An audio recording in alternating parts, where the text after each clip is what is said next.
आज हम आपको फ्रेश गार्लिक से गार्लिक पाउडर बनाना बताएंगे। आजकल लहसुन मार्केट में बहुत सस्ता मिल रहा है और फ्रेश भी है।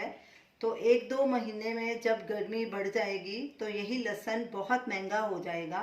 उस समय के लिए आप ये पाउडर बना के स्टोर करके फ्रेश लहसुन की जगह इसका इस्तेमाल कर सकते हैं। और इमरजेंसी में जब आपके पास कभी घर पे लहसुन ना हो तो इस पाउडर का यूज़ कर सकते हैं। ये हमने फ्रेश 1 किलो लहसुन लिया था, उसको अच्छे से छील के उसकी ये देखिए कलियां निकाल ली हैं। तो मैंने एक लहसुन, थोड़ा सा कुछ लहसुन आपके लिए बचा के रखा था कि आपको बताना है कि इसकी कैसे कलियां निकाल के इसे वॉश करके साफ़ करना है। तो सबसे पहले हम इन कलियों को अलग कर लेंगे ऐसे। और इसके लिए लहसुन हमेशा छोटे वाला ही इस्तेमाल करना है, बहुत मोटे वाला लहसुन नहीं लेना, क्योंकि उसका कोई फ़ायदा नहीं होता, ना उसमें कोई खुशबू होती है तो ना उसका कोई यूज़ होता है। तो ये इसकी स्मेल भी अच्छी होती है और इसका हेल्थ बेनिफिट्स भी काफ़ी हैं। तो ऐसे हमने इसकी सारी कलियां निकाल लेनी है और इसे एक छन्नी में डाल के अच्छे से इसे वॉश करना है। कलियों को अच्छे से वॉश करने के बाद इन्हें पानी में आधे घंटे के लिए भिगो के रखेंगे। पानी में इसलिए हम रख रहे हैं ताकि इसका छिलका उतारने में आसानी हो। लहसुन को भिगो के आधा घंटा हो चुका है। अब इसका छिलका निकाल देते हैं। ये देखिए कितनी आसानी से इसका छिलका निकल रहा है गीले होने के बाद। वैसे भी आप जब भी घर पे लहसुन ऐसे छीलना हो तो उसको पहले पानी में ज़रूर आधा घंटा भिगो के रखिए, तो आपका लहसुन भी आराम से छिला जा सकेगा। इसी तरह से हमने ये सारा लहसुन छिला है। सारी कलियों का छिलका निकालने के बाद हमने इसे अच्छे से कपड़े से पोंछ के पंखे के नीचे सुखा लिया है। ये देखिए बिल्कुल सूख गई हैं कलियां सारी। अब इन्हें चॉपर से चॉप कर लेंगे। ये हमारे पास छोटा सा चॉपर है, इसमें डालेंगे।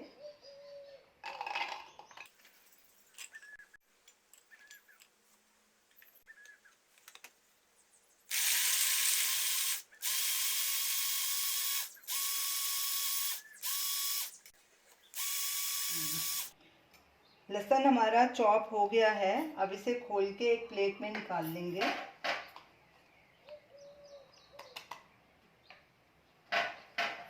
ये देखिए बराबर चॉप हो गया है। और इसी तरह बाकी का लहसुन भी चॉप करके रख लेंगे। सारे लहसुन को हमने चॉप कर लिया है। ये देखिए अच्छे से चॉप हो गया है। हमने 1 किलो फ्रेश लहसुन लिया था, उसको छिलका निकाल के उसका गंदगी सब जो गंदा हिस्सा था वो निकाल के, तो इसका वजन 650 ग्राम रह गया है। अब हमने 2 स्टील की ट्रे लिए हैं, उनको पहले हमने ग्रीस कर लिया था, ऑयल लगा लिया ब्रश के साथ, ताकि सूखने के बाद लहसुन नीचे नहीं चिपके ट्रे में। अब इसमें लहसुन डालेंगे हम और इसको फैला देंगे। ये एक ट्रे हमने तैयार कर ली है। इसी तरह बाकी की ट्रेज में भी रख लेंगे, देखेंगे कितनी ट्रेज में आता है। सारे लहसुन को हमने ट्रेज में पतली लेयर में फैला के रख दिया है। अब इन्हें धूप में सुखाने के लिए रखेंगे। लहसुन को हमने धूप में रख दिया है। अब इसको जाली से कवर कर देंगे ताकि इसमें धूल मिट्टी ना पड़े या पक्षी इसे खराब ना करें। तो ये तब तक इसे धूप में रखना है जब तक ये बिल्कुल क्रिस्प नहीं हो जाता।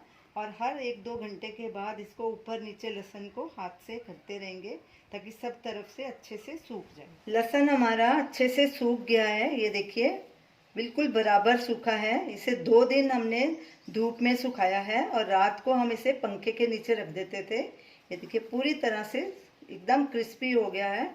इसमें से अब हम क्या करेंगे, थोड़ा सा लहसुन ग्रैन्यूल्स इसके रखेंगे, क्योंकि कई बार चाइनीज़ खाना बनाना होता है या किसी दाल को तड़का देना होता है तो उसमें ऐसे क्रश किया हुआ लहसुन इस्तेमाल होता है। तो ये हम इतना सा ग्रैन्यूल्स इसके रख लेंगे सूखे, और बाकी का हम पाउडर बना लेंगे।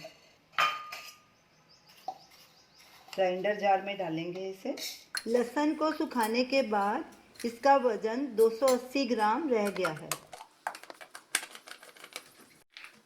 अब इसे ग्राइंड करके इसका फाइन पाउडर बना लेंगे। तो ये रही हमारी आज की रेसिपी, फ्रेश गार्लिक से गार्लिक पाउडर कैसे बनाया जाता है।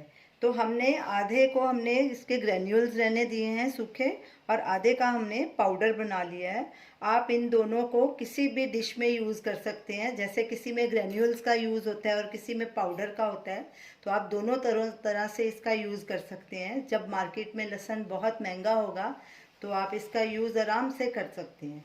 तो अब इन्हें हम सूखी बॉटल में भर के फ्रिज में या बाहर स्टोर करके रख लेंगे।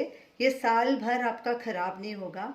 पर एक बात का ध्यान ज़रूर रखना है, जब भी इसका यूज़ करें बॉटल में से निकालें तो सूखे चम्मच से ही निकालें, ना ही इसमें गीला हाथ डालना है, ना ही गीला चम्मच, नहीं तो ये इस पर फंगस लग जाएगी और आपका लहसुन ख़राब हो जाएगा। तो इस बात का ज़रूर ध्यान रखिएगा। तो इसे आप ज़रूर ट्राई कीजिए और हमें अपना फीडबैक दीजिए। अगर आपको हमारी रेसिपी अच्छी लगे, हमारे वीडियो को लाइक कीजिए, शेयर कीजिए, हमारे चैनल को सब्सक्राइब कीजिए। Thanks for watching.